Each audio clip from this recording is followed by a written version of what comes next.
I think that the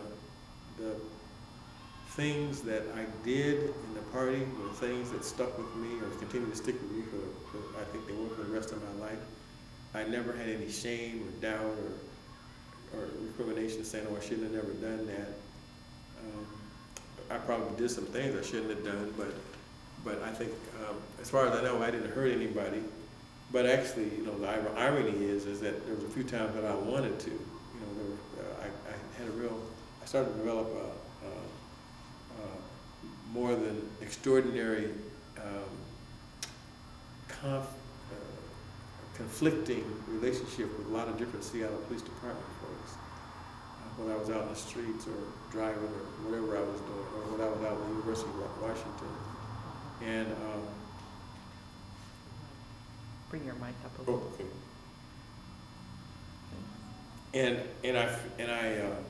I took. I remember I even writing about it where I had planned. There was one police officer who was just on me all the time. It was in the University District. He used to use the N-word on me a lot and in front of other people when I would come in the store, a little store that was right off of 43rd and University Way. And he would talk derogatorily about me and my family and people like me and all that. And so I remember writing, that I was going to assassinate this man. I was going to lay in the bushes up, about a block away with a high-powered rifle, and when he came out, I was going to just blow him away.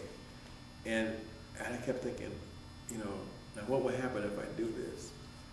And I didn't know. I didn't care because I felt that he was somebody that, he was the kind of person that I felt needed to go.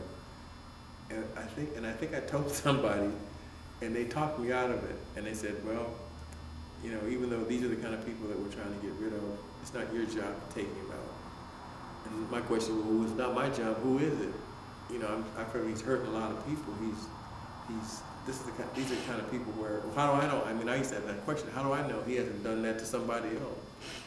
We were in a city where black men mostly, or whether they were young or older or whatever, were being killed by the police all the time for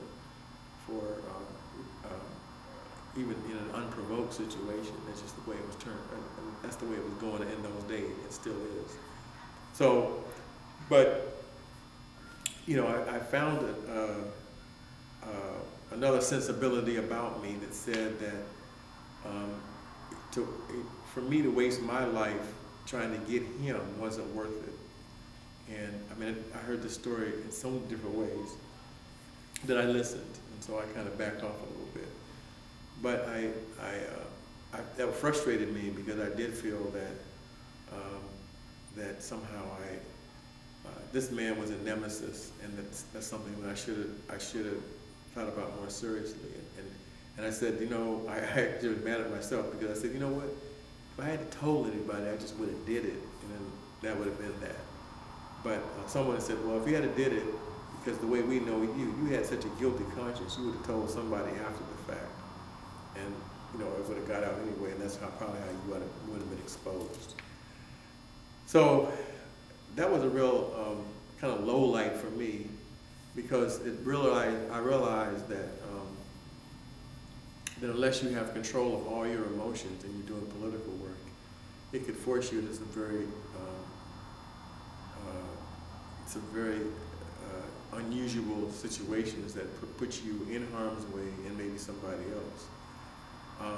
On the other hand, I firmly believed, we used to read things that made us understand where people are coming from. So when we would read stuff about Malcolm X and stuff, and he believed in self-defense, and his story related to other people that we were reading in other societies who had kind of drawn the line in the sand and said, no more. We won't take any more oppression. We won't take any more degrading behavior from other folks and whatever. And if you cross that line, you suffer the consequences, the penalties. That's how I felt.